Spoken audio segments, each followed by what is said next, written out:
Hello and welcome all to Consumer Choice Radio. This is a weekly conversation featuring the latest news, interviews, and expert analysis that covers consumer topics around the world. We're broadcasting on the Big Talker 106.7 FM out of Wilmington, North Carolina. It's a great Saturday morning for those of you listening live, and I am one of your hosts, Yaël Ossowski of the Consumer Choice Center, and I'm joined by my colleague, the North American Affairs Manager of CCC, Mr. David Clement. David, how are you, good man? I'm doing fairly well. So this is our radio debut, the premiere episode that we're putting together of this.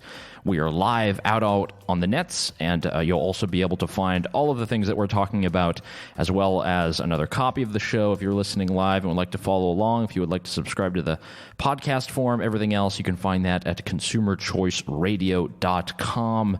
All of that figures into our website, and you'll be able to get good amount of information about us, about what we're doing, and more of the things that we're talking about. So for the small intro, Consumer Choice Center, we're a consumer advocacy group. The big things that we're focusing on is supporting lifestyle freedom, innovation, privacy, science, and consumer choice. And there's so many different policy areas that we deal with. We have colleagues around the world that you will be hearing from throughout the course of our program each and every week. And this is broadcast Saturdays at 10 a.m.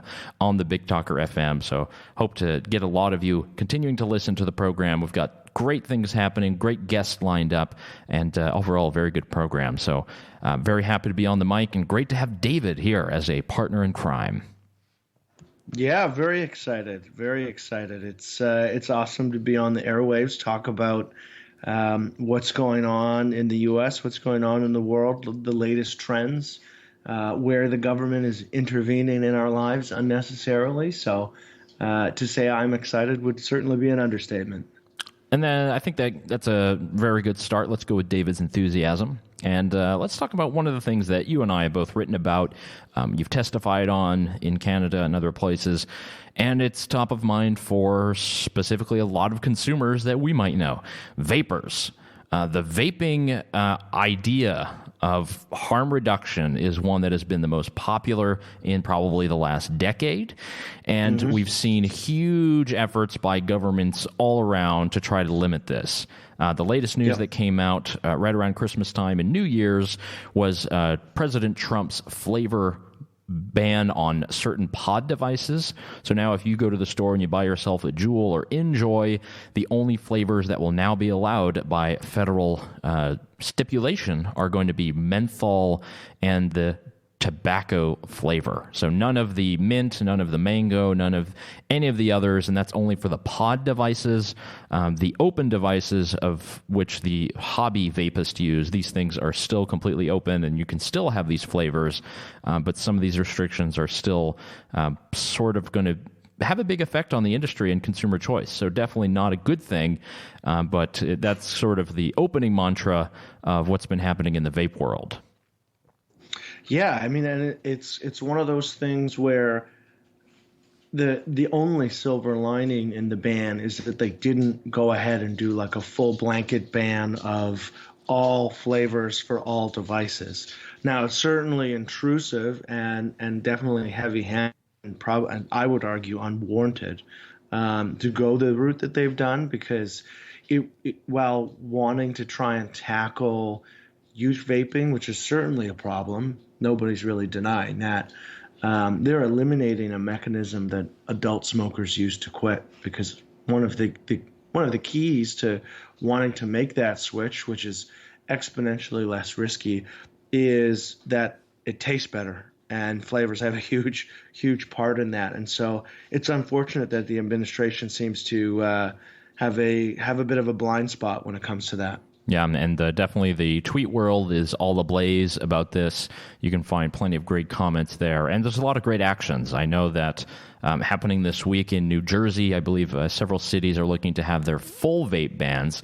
So as you mentioned, this is not a ban across the board, just on various flavors in those pod devices, which is strangely really super specific. And if they can find a way to just not call it a pod, maybe that'll happen. What has been suggested is that maybe they just call mint menthol now. Who knows? But we know what the Trump administration. Yeah, go ahead. Yeah, and the hilarious thing here is when they make those rules, and let's say they ban flavors for pod devices, it doesn't mean that these pods aren't going to exist out there. It means they're not going to be produced by legal manufacturers. And so I think it should be expected that there'll be lots of opportunities for consumers to buy similar knockoff products illegally in the black market. And that certainly doesn't benefit anyone. It doesn't benefit consumer safety. It probably will only worsen the health outcomes that we've seen in terms of vaping. So it really does, from a public health perspective, it really does shoot the government in the foot because it runs against its initial goal altogether. Yeah, and we saw that. That's coming from the Trump administration. So now, thanks to Trump, probably a lot of people are going to be turning to the darknet to purchase their favorite flavors of their pod vape devices. Who thought this would be the first big legislative push in 2020? Obviously, a lot of other things happening, but that was the first kind of significant thing that changed. And it's not just Trump. I made a point, David, and I wanted to see how entertained you would be by hearing what the Democratic presidential candidates have to say on vaping. Great, let's hear it. So we've got a couple here. I think I got about 5 of those I can get clips from. It was an issue a little bit before when people were asking about it and when you have the illnesses in the news. So let's just start with... I think one of the funniest ones. This is Senator Bernie Sanders. I think he was asked this, I think about 2-3 days ago. So it wasn't long ago. I was at a rally. Young girl stood up and asked him about vaping. He actually kind of forgot what the question was at first and then jumped into it. And then we hear a little bit about what Bernie says. Gianna, help me out here. Vaping. Oh, vaping. That's okay. All right. Sorry. The evidence seems to indicate that vaping is not so good for your health. All right? So when you have products that are not good for your health, I think you got to tell that industry that they cannot produce a product which is making our kids sick. And what they do is they put the flavoring in it, right? To make it even taste better. You know kids who are vaping?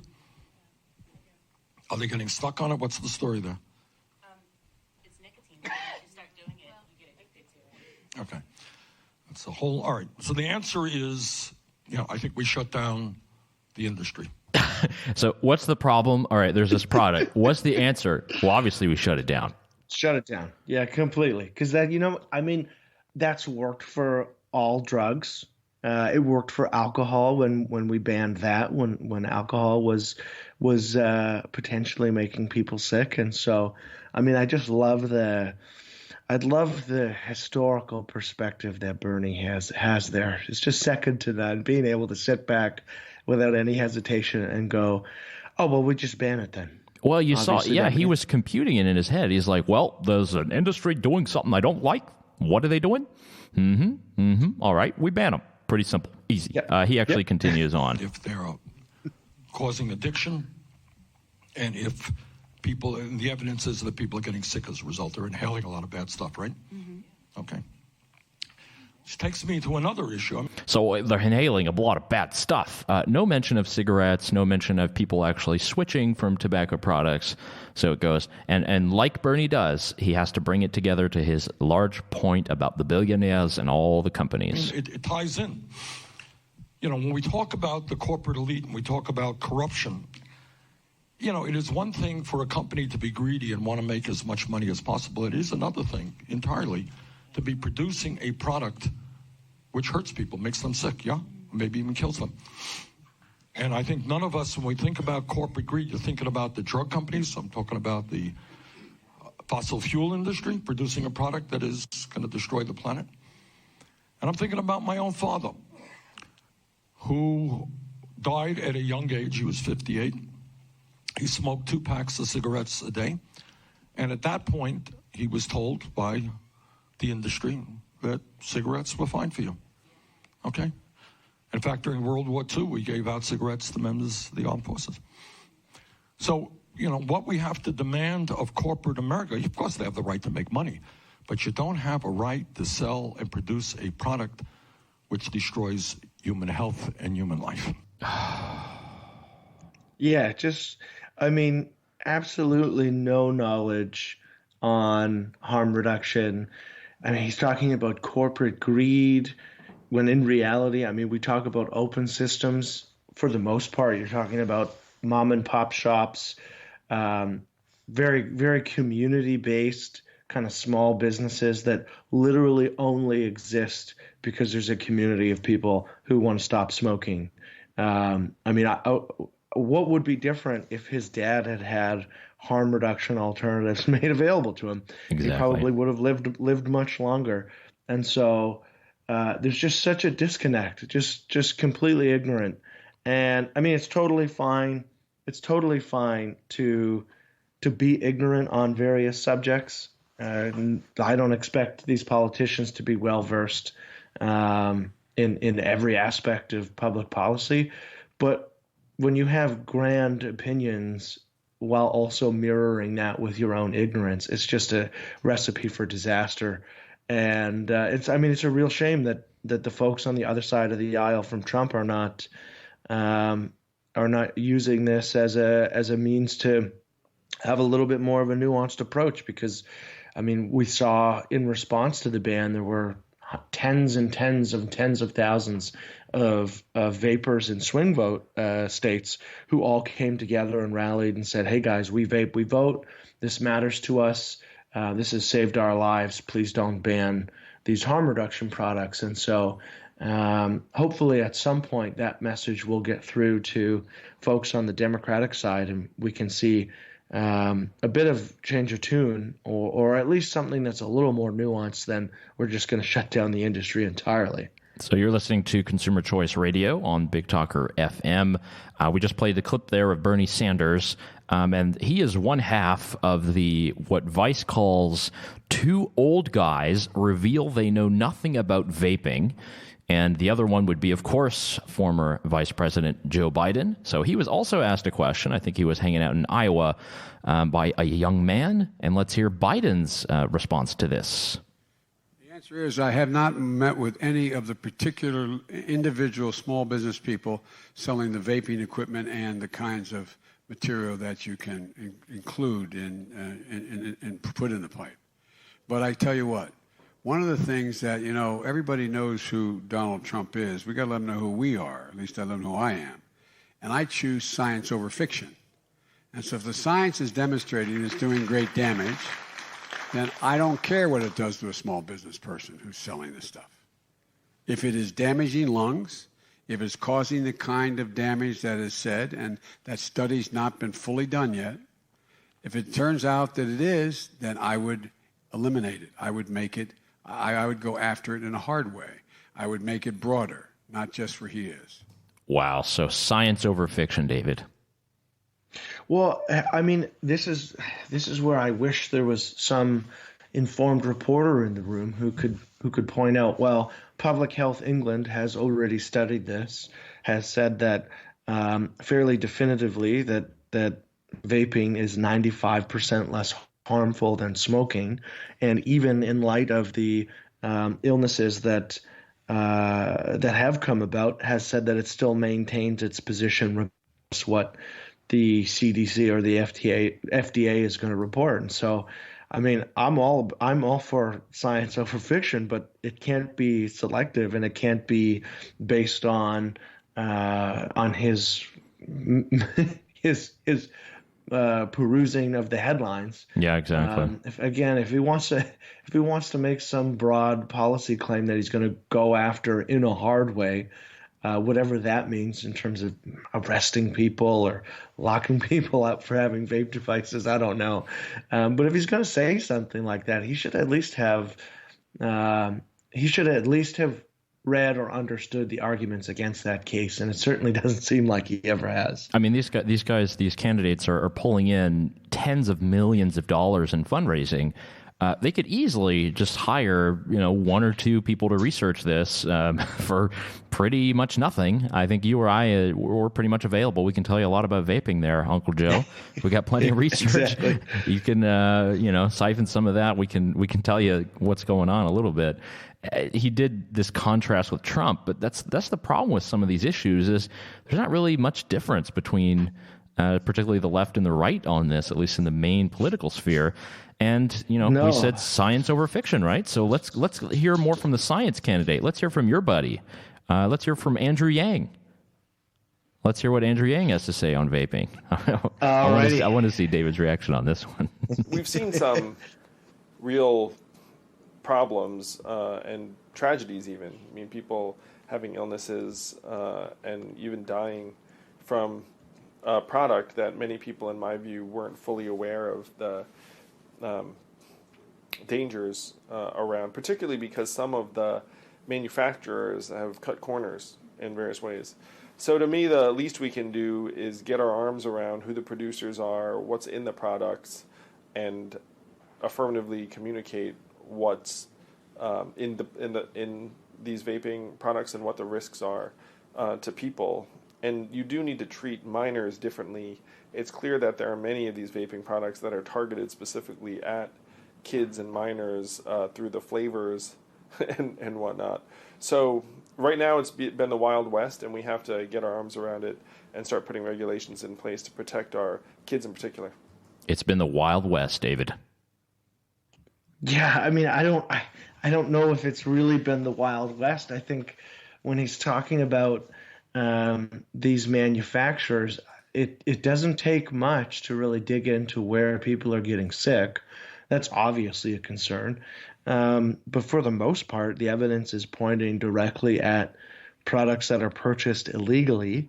And as with any black market product, you do have producers cutting corners, and some of those corners that are being cut are getting people sick. But the answer to that isn't more prohibition. So if the problem is created by prohibition, more bans or more restrictions isn't going to solve that problem. All it's going to do is exacerbate it. So, I mean, it's disappointing to hear from someone like Yang, who is usually a little more nuanced and a little more with it. It certainly is disappointing to see him starting to dip his toes into the nanny state arena of public policy. Yeah, and he does, makes a point of saying, hey, it's about the youth, but, there's still not that recognition. And again, Trump is one of the only ones who's had that recognition that actually, adults do use this to quit. So we can't just, 86 the entire industry. You can't just 86 this entire innovation, which, by the way, has come from the market. It's come from entrepreneurs, and it hasn't come from any kind of government agency or bureau. And I think that's what really offends a lot of people. And who do you think is the most, out of all the Democratic candidates, who do you think is the strictest out of all the declared Democrats? Ooh, that is, if you had asked me this question a month ago, I probably would have said Kamala Harris, because she probably would want to arrest vapors on the spot. Who's the strictest? I'm going to go with Michael Bloomberg. There we go. Because he is the nanny state in chief. He is the nanny state in chief. And here's a great clip of him on Good Morning America, America's favorite morning program, talking about not just why we need to have more laws against vaping, but also why he's going to use parts of his personal fortune to make sure that we do that even more. Change soft drinks, gun control, and now teen vaping. Why? Because all of a sudden, all the progress we made in reducing smoking, particularly among kids, is at jeopardy if they start vaping. Vaping is as bad, if not worse, than smoking. In one pod of that you use in your Juul, or there's some others too, but it's mainly Juul, there's more nicotine than in a whole pack of cigarettes. All right, I have to stop it. There's a little bit more, but vaping is as bad or worse than smoking. I mean, this is it's criminal to say this. This is dangerous. You can't make a claim like this that's obviously not true and is so anti-science. Oh, I mean, that is something that is objectively false. There's absolutely no evidence to suggest that it is as harmful, and there is absolutely there is zero evidence to suggest that it is more harmful.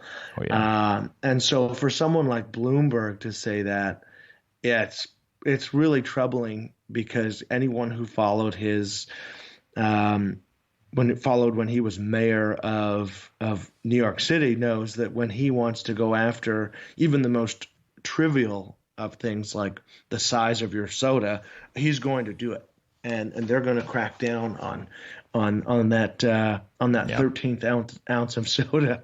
Oh yeah, so put down the big gulp, put down the big gulp, put down the vape. And it's not just rhetoric and what he's talking about. He's actually going to throw some money in there. Here's the rest of the clip. And kids just don't realize that. They like the flavored stuff, so that's what they're doing, entertaining. But they're not using it to stop smoking. There's no evidence that vaping helps you stop smoking, none whatsoever. If there was, the company would put it out, and they haven't. How much money are you going to spend to try to stop it? We announced $160 million over 3 years. But, you could use more if you can find ways to do it. You have to have a game plan and budget, and that's what our budget is for. He's always got big ideas. Yeah, big ideas to take away your freedom, everybody. That is former New York City mayor and now Democratic presidential candidate Michael Bloomberg. Yeah, I mean, that is like Bloombergism. The best way that I would describe Bloombergism. So he's, on economic issues, he's certainly more of a centrist than the Warrens or the Sanders of the world. But then he couples that with being this petty control freak, where he feels that he gets to be the arbiter of your own kind of personal health, and does so on the back of sheer ignorance, where he actually has no idea what he's talking about. Yeah. So it's not just a problem that he wants to control your life. It's that he wants to control your life based on misinformation. Yeah. That's pretty dangerous stuff. And we can do an entire program just on Michael Bloomberg and his very programmatic policies. I've written about a lot of the stuff with the soda taxes and Michael Bloomberg. Again, he's not just a face who has a bad opinion. He's actually been funding a lot of this, and he's funded a lot of the efforts to pass sugar taxes and soda taxes. I know, David, you've written about this a lot in various jurisdictions. Mm-hmm. He's given a lot of money to philanthropies to carry this out, and a lot of money in the anti-vaping groups. And one of the biggest ones that have come out now is this is the Campaign for Tobacco-Free Kids. It's led by Matthew Myers. So he was actually in that Good Morning America clip. He was sitting beside of Bloomberg because it was a kind of a joint initiative. And I dug up this clip. This is from 2014. This is when Matthew Myers, who's head of that group, was testifying before Congress about, the potentials for vaping. And it was much more about getting kids to stop smoking back then. And this is what he said. Our core position is that responsibly marketed and properly regulated e-cigarettes could benefit the public health if, in fact, they helped people switch off of cigarettes to either the exclusive use of e-cigarettes or to quit the use of nicotine altogether. So what changed? What changed? I mean, this was something that the public health experts were all in on many years ago, and now they've just come out. I mean, it can't just be this, I call it fake outrage crisis, because we know that everyone who got sick was actually inhaling these cartridges that they bought off the black market, which had all kinds of THC and vitamin E oils.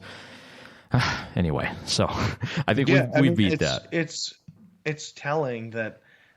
I think it's really concerning if anti-vape hysteria becomes kind of the soup of the day, that brings together both parties. Because oftentimes when both parties are brought together in an instant like that, it's almost always just to limit your personal freedoms.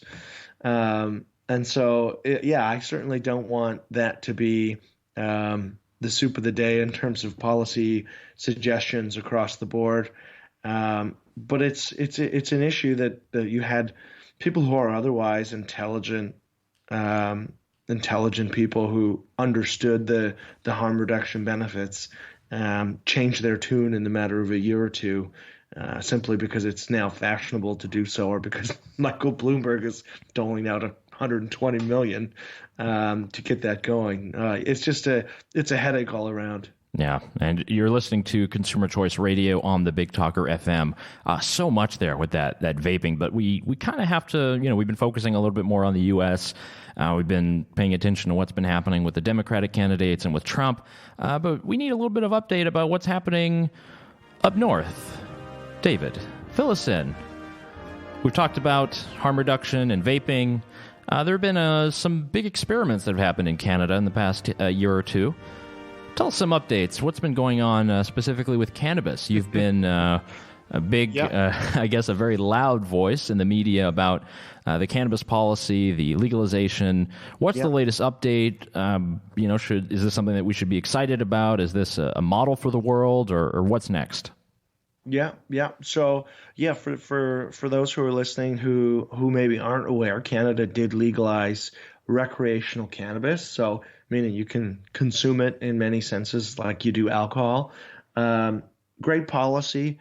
I think that legalization is certainly the way to go. Colorado has shown that there are viable models.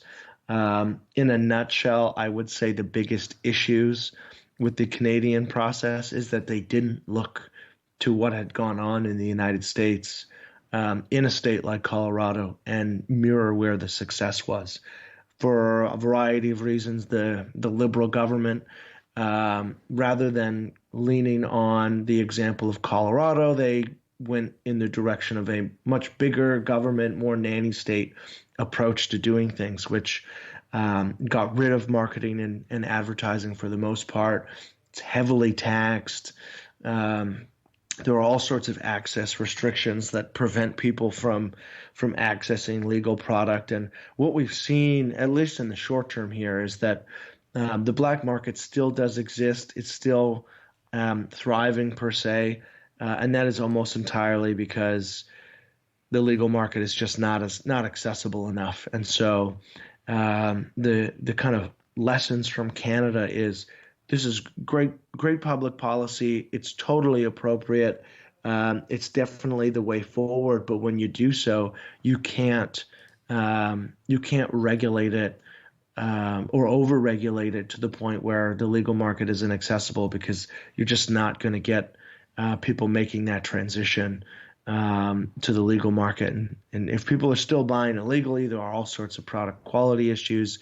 Obviously, that funds criminal networks which do other nefarious things. And so that's something that, for whatever reason, the Trudeau government couldn't figure out. Hopefully they can change their course and yeah, hopefully Trudeau can do hopefully he can do an about face on this. Yes, exactly. Have some self-reflection and say, okay, well, we were on the right track, but this is how we're going to fix it. Yeah, take a look in the mirror and see what's wrong. And then you've also were published on this in New Zealand, yes, proving that Consumer Choice Center is truly across the entire globe. This was in the Dominion Post of New Zealand, and on their biggest news site, what New Zealand can learn from Canada's cannabis experiment. So New Zealand is fairly progressive with this, but you're kind of providing lessons about what they should follow, what they should not follow. Kind of interesting. Again, New Zealand, another Commonwealth country. Good positive things could be coming. Yeah, again, huge step forward for them. It's great that they're going to have a referendum on it. I expect that it will probably pass, which would be fantastic. But they are going to replicate, unfortunately, some of the mistakes that were made in Canada. So something as simple as a limit on how much you can buy or how much you can carry on your person at a time. So having a very strict limit and very low limit, the idea is that that's going to curb usage or have some sort of positive public health effect. But what it does is it actually highlights how hypocritical the government is. And this has been my criticism of the Canadian government on that, on the personal carry limit and the purchase limit, and also my criticism in that op-ed of New Zealand's government, because, and this is the same for in the United States, where you can buy alcohol, there is no personal carry limit for the most part, with a few exceptions, obviously. So you can go in and you can buy 12 bottles of wine or 24 beer or a case of your favorite spirit, and that isn't an issue. And that's so the how, idea yeah, that that's how people plan arresting, weddings and events and so many things. Yeah, exactly. I bet. Imagine you're picking up wine for a party you're hosting, one bottle at a time, driving to and from the store. Well, talk about the impact comical on the climate. Come on. Yeah, exactly. Yes, exactly. Economies of scale here. Yeah. We should be allowing increased purchases for the environment. I like that argument. And there's much more that will be said and done on cannabis throughout this program. So that do tune in. Continue to tune in if you're interested in that. Not just what's happening in North Carolina. There's great stuff happening here in this state, but across the country and indeed across the world. So very good to have perspective there. We're at the bottom of the hour. It is the Consumer Choice Radio on the Big Talker FM. We talked a little bit about the news, did a little bit of vaping, talked a little bit about cannabis. One thing I wanted to point out, because we talked a little bit about climate. Let's talk about some cold climate. We've got some events coming up in Davos, Switzerland. Later this month, there will be the World Economic Forum, which will be hosted in the mountains of Switzerland in the small town outside of Zurich called Davos. And in Davos, there's going to be practically every world leader will be descending upon the place, big policy leaders, a lot of business leaders as well. And we'll be there too. Consumer Choice Center, we're actually going to be broadcasting from there, trying to put together an episode to keep you informed as to what is happening with policy and figuring out if we can change some minds. And we've got a great event that will be put on by our good man, Mr. Clement here.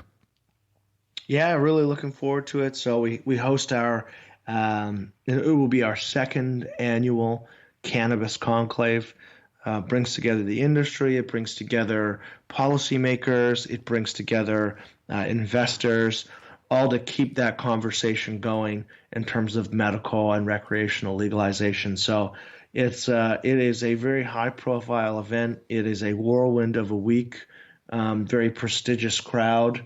So it's nice to have some pro-freedom voices in the room at these various events, because they can often be quite paternalistic, really focused on big government solutions to problems. So we descend on Davos to be the voice of reason, and to help people really understand that there can be better solutions to the problems that the world faces without intruding so heavily into everybody's lives. Yeah, imagine Michael Bloomberg times about 5,000, and that's basically what you have most of the time. Yes, exactly. In this scenario. So, yeah, there'll be plenty to come there, and if you're interested in that, you can go to cannabisconclave.com, see more of the information there, and it's obviously on our website, consumerchoiceradio.com. Definitely awesome things to come out of that, and I think it's going to be a great program. Hopefully we won't be freezing too much, and we'll be able to put on our warm mittens and continue to do the show. So speaking of that, we mentioned some of the pieces that have been written by some of our colleagues at Consumer Choice Center, including David and myself. I just wanted to highlight a few that might be of interest. For those of you who care about trade, free trade, there's an article that was written in 1828 by our colleague Maria Chaplia. Hers is "Young People Choose Free Trade, and the Government Should Too." She's discussing a lot of what's happening in the United Kingdom with Brexit and how young people actually as a force and by all the polls are totally in favor of free trade, do not want tariffs. They want lower prices, more access to markets around the world. This is kind of the Amazon Prime generation. And this is kind of what we're always aiming for, and we love to have that freedom and choice. So very good article. That'll be in the show notes there. I had a piece of articles in both the Miami Herald and the Los Angeles Daily News about the need for legal reform. First one is on Florida's frivolous lawsuits and costly verdicts.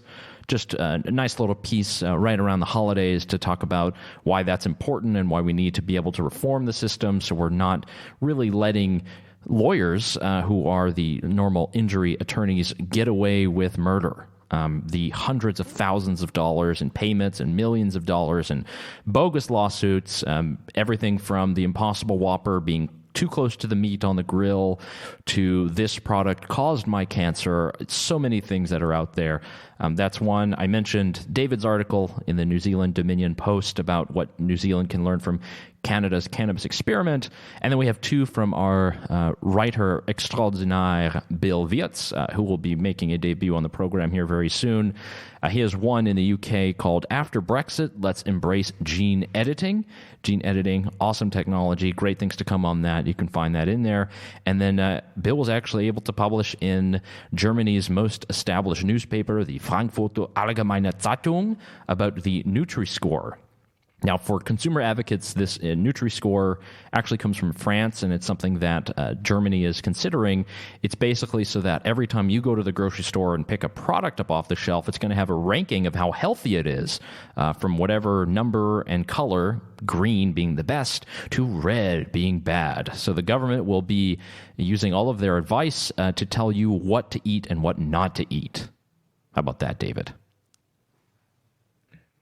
Well, what's hilarious about that is I believe it was the New York Times just recently did an expose on government food guides. And the headline I'm paraphrasing is something along the lines of, "We were wrong all along." Oh, I love that. Highlighting that the government's previous obsession with carb heavy diets and various other things really had some negative public health impacts overall.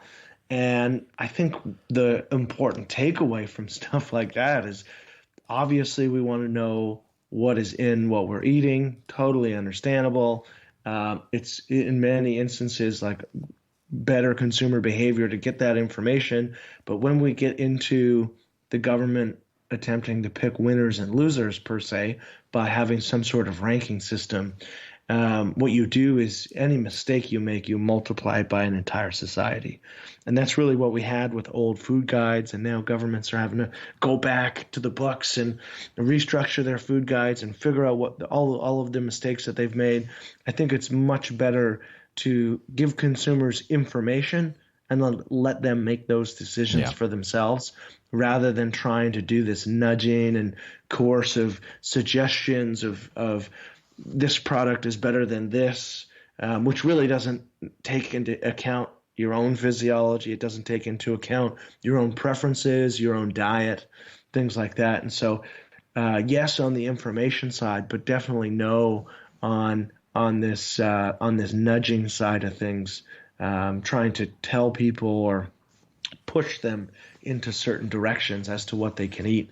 And I think the big one here, I mean, for listeners, imagine if the government all of a sudden said that, okay, well, we've determined that veganism is better for you, so we all have to be vegans. Regardless of whether or not that's true, no way. That sounds awful for me personally. I'm sure there's lots of people listening who are going, wait a second, oh, that would suck.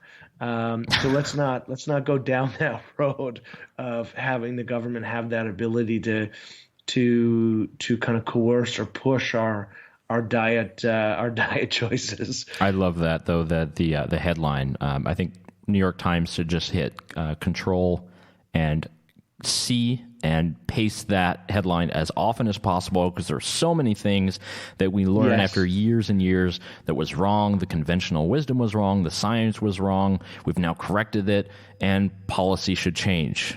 So I think they should definitely do that. And speaking of people who are wrong or the opposite of wrong, definitely we have a lot of that on social media. And one segment I'd like to do here is to give every program a couple of Twitter recommendations for listeners of the program, just to kind of highlight some good work that people are doing amongst the cesspool that is social media. There are often people who do a very good job of informing others, providing very good information. I have two recommendations. I know David has some. I'll start with mine very quickly. One is Market Urbanism. That's just at Market Urbanism on Twitter. A great page for following everything that has to do with Yes in My Backyard, zoning reform, very interesting urbanism. I mean, there's so much change that's happening. There's a lot of great innovation that's happening in terms of our cities, how they're built, how they're designed, and how they're better accommodating people. So that's one great Twitter that I would put out there. And another one is one of my former professors, Mike Munger, very well known in North Carolina, actually ran for governor under the Libertarian Party banner and got their highest vote total ever. He is a professor at Duke University. His Twitter handle is Mungovitz, Mungo W-I-T-Z. You can follow him on Twitter. He's got great stuff coming every morning. He's got a blog post that comes out every morning. He's got a couple videos that are kind of funny. Someone who knows all about consumer choice. He's actually an economist and teaches economics, knows all about this from every angle. He's a great Twitter follow. Yeah, and then for me, the people who I would suggest to follow, the first would be Guy Bentley. He's the director of consumer freedom at the Reason Foundation. He is always in the mix on lifestyle politics, what is being overregulated next, why it shouldn't be, really digging into the data and the research on that. He can be followed at gbentley1, so at gbentley1. Great follow there, hilarious guy.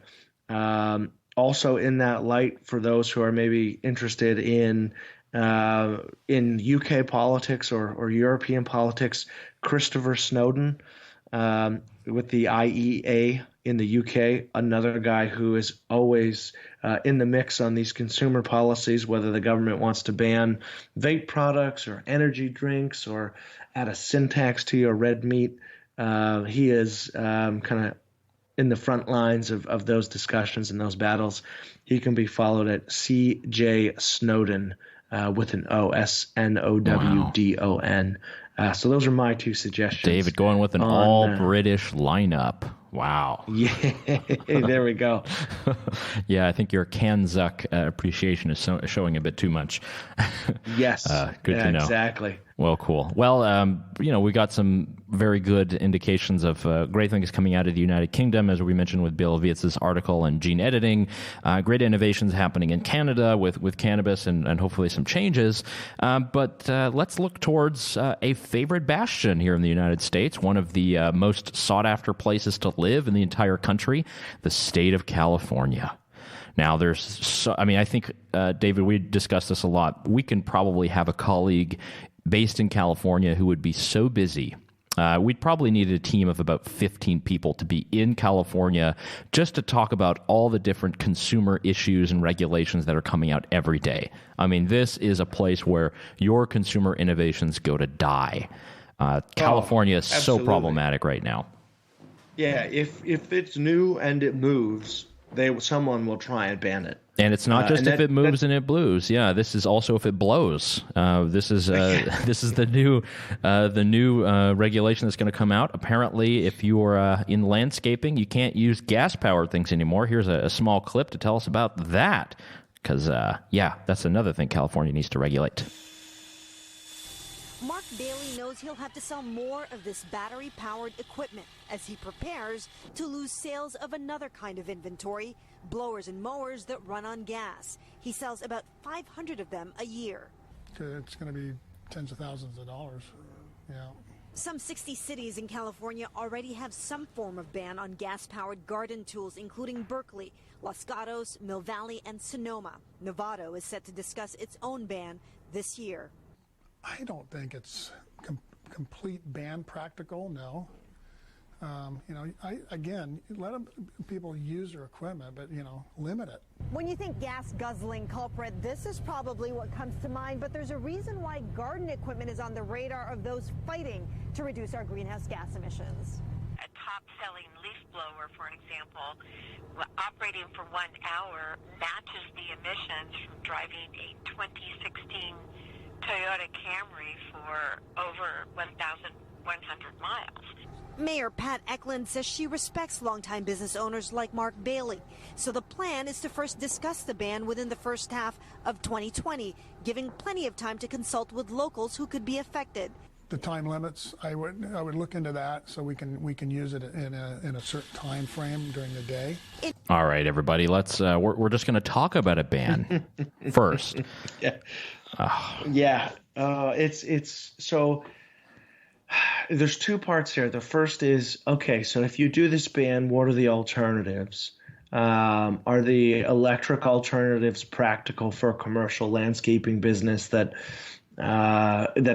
is, let's say, on the road for 8, 10, 12 hours a day? I don't know. I can only assume, based on my own kind of anecdotal experience with that type of equipment, that the answer to that is probably no. You're going to have to have David, all sorts of weird you could do it. rechargers. You could do it if you had a large diesel fueled generator. Yeah, exactly. There you go. Yeah. I can picture it now. Some guy who's completely gone green with a huge diesel generator in the back of a truck that's being used to charge all the power blocks for this equipment. That's the first issue. And the second issue is California already has fuel taxes. So people are already paying through the nose to fill up this equipment. And so it's like, well, okay, well, there's one very, very intrusive measure to curb behavior apparently isn't working. So what else can we do? And it just creates that kind of left foot, right foot of government intrusion where it's like, okay, well, we're going to hit you with a gas tax. That's going to suck. Then we're going to ban the products that we don't particularly like, that really probably in the grand scheme of things are not nearly as impactful on a macro scale as others, but we don't like them. So we're going to go after those. And they continue down the road of, okay, well, what do we set our sights on next? All right, well, drive-thrus. We don't like cars idling. And as crazy as that might sound to some listeners, there are jurisdictions in the U.S. and in Canada where local councilors have said, okay, well, gas taxes aren't enough, car taxes aren't enough, all of these other fees are not enough. We're just going to straight up ban the things that we don't like drive-thrus. And so you see this tide of intrusion coming towards you, and it's pretty frightening when you start to see where things are going. Not to mention that if a waiter comes up to you in a California restaurant and offers you a plastic straw, that's an automatic $5,000 fine for the restaurant. Yeah. I mean, this is there's so much that's coming out of California. One thing I would actually recommend is a great program, National Review Radio, that's hosted by my former colleague Will Swaim, called Radio Free California. If any of you have connections or family in California, it's a great program, great insight into a lot of the regulations and things that are happening there. And Will, who's a president of the California Policy Center, is actually leading the charge against many of them. So great stuff coming out of that. But I tell you, California, what a place. That's the next place for the Consumer Choice Center Bureau to set up. So a lot of great things to come there. This is Consumer Choice Radio on the Big Talker FM 106.7 out of Wilmington, North Carolina. Again, you can check out all the links, things that we've been talking about in videos on consumerchoiceradio.com. Plenty of videos and links and stories and just so much great work that our colleagues have been doing. It's a pleasure to be able to work alongside so many talented people. And, this is something that we do because we believe in it, and we've been fighting for consumer freedom, for consumer choice now for a number of years. And it's not just the great innovations that come from smartphones such as Uber and Airbnb and the sharing economy, but it's also all the products that you consume, trying to make sure that people have more money in their pockets so they can afford better stuff, live better, have better lives. That's sort of very chief to our mission. And speaking of cheap food, this is an article that you had highlighted to me, David, and I actually stole from your Twitter feed. And this is about dollar stores. Dollar stores, people around North Carolina and around the world are very familiar with. This is the kind of cheap store, something like a Dollar Tree, Family Dollar, these kind of establishments, and they offer incredibly low prices. They used to be just $1 for everything, but some of them have evolved and do have things that are a bit more expensive. But it seems that there's a trend now in many, many cities of banning some of these because they add to the phenomenon known as, quote, food deserts. The idea is that a lot of people who don't have much money are going to these stores, not buying the best quality of food, and it's making them much more unhealthy and reducing their life capacity. And I think the answer by a lot of legislators has been to, all right, let's just ban the stores altogether. Let's ban an establishment that offers stuff at cheap prices. Yeah, it's especially when we talk about people below the poverty line. What a cruel move to those people, basically just telling them to kick rocks and go and beat it and go spend way more money elsewhere. It's just such a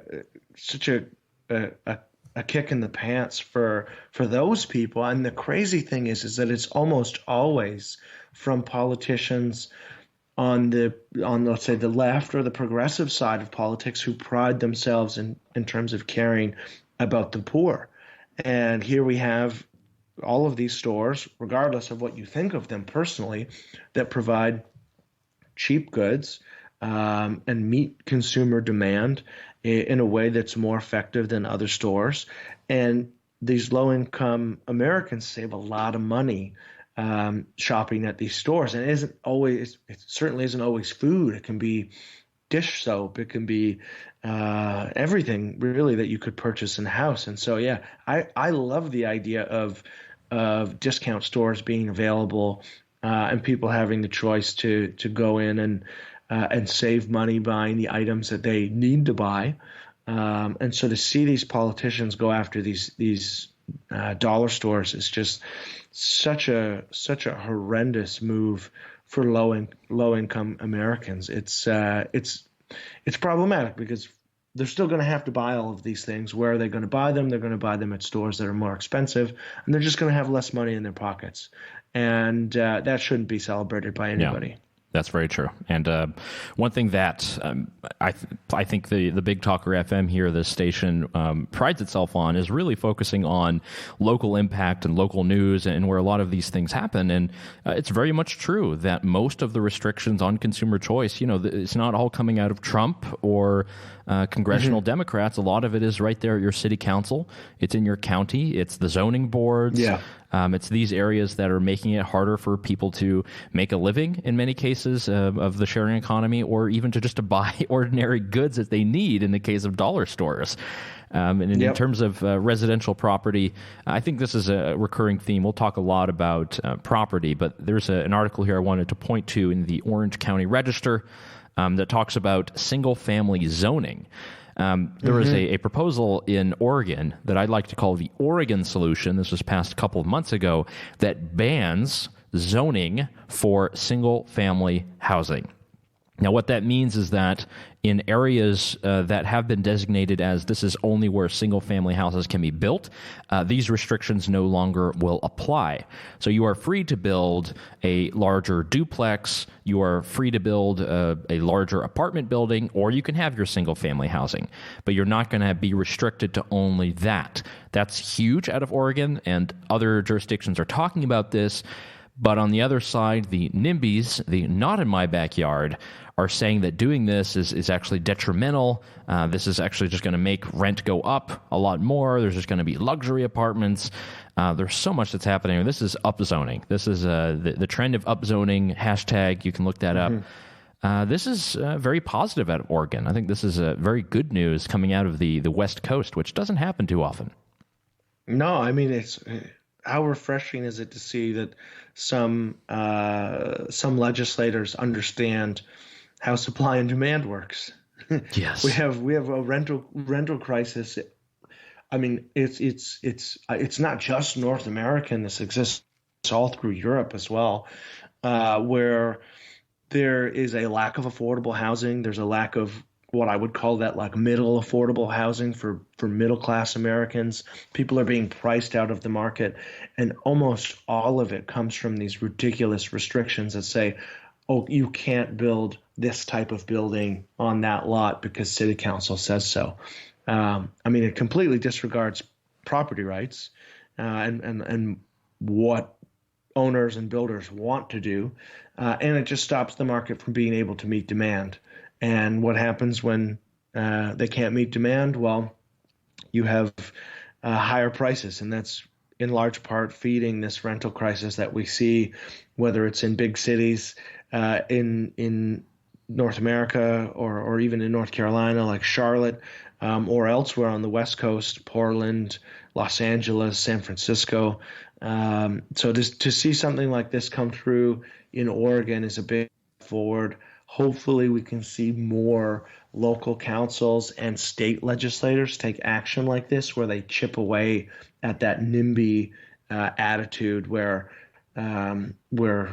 councilors basically get to tell people what they can and can't do with their property, and then enact measures that really limit development and really limit the building process. Yeah, and where you live is one of the most important parts of your life, and wouldn't you want the ability to have more choice instead of less? I think it's a super important principle. You're listening to Consumer Choice Radio, consumerchoiceradio.com. We've gone through a lot of topics here for our premiere episode.